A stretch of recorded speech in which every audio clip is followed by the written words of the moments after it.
as the last of the Hebrew soldiers vanished into the tall reeds that lined the retreat of the Exodus from the land of Pharaoh. "Great One, we should await the coming of the morrow's sun to continue the pursuit," said Amun-Her-Kepeshef's commander of the Egyptian host as he stood beside the crown prince, just as the perfectly matched set of black horses pulling his chariot pawed the ground nervously. The wind had started to pick up, and the smell that struck the Egyptian's nostrils was that of the returning sea. "The tide comes in, and we have little time to cross the sea as it rises. We must wait, lest our main strength and advantage of chariot and speed of horse will be lost in the mud and rising tide. This ends today. The pursuit has carried on far too long. I have 1,000 chariots filled with weary soldiers who tire of the chase. My father wishes this put to an end, and until I have the head of Moses on the tip of my spear, we will continue. Look at the retreat of the Hebrew army and people. Their God is as bad a general as Moses is a prophet. Spy to the east, Commander," he said, pointing. "The sea is now at his back, and this shallow pond is no obstacle at all to the Egyptian host." Crown Prince Amun-Her-Kepeshef raised his right hand with his spear pointed to the long trail of retreat, and thrust the bronze-tipped weapon forward.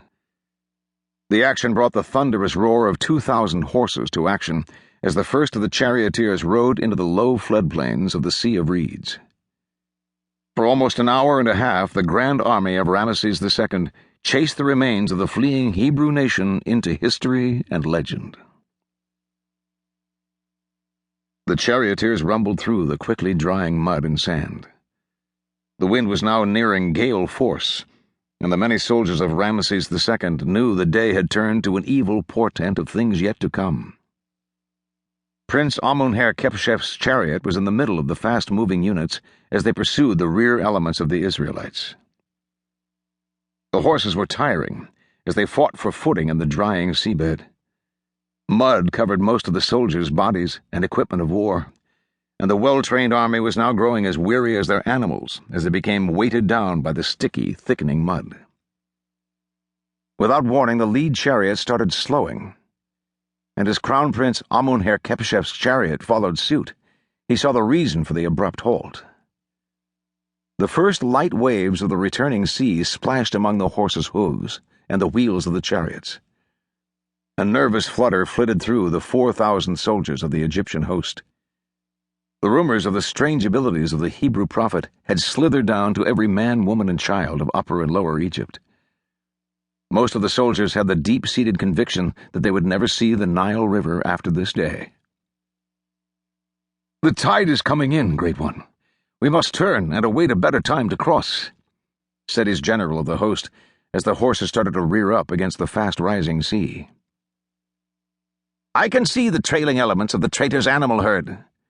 We are close to finishing this bloody errand.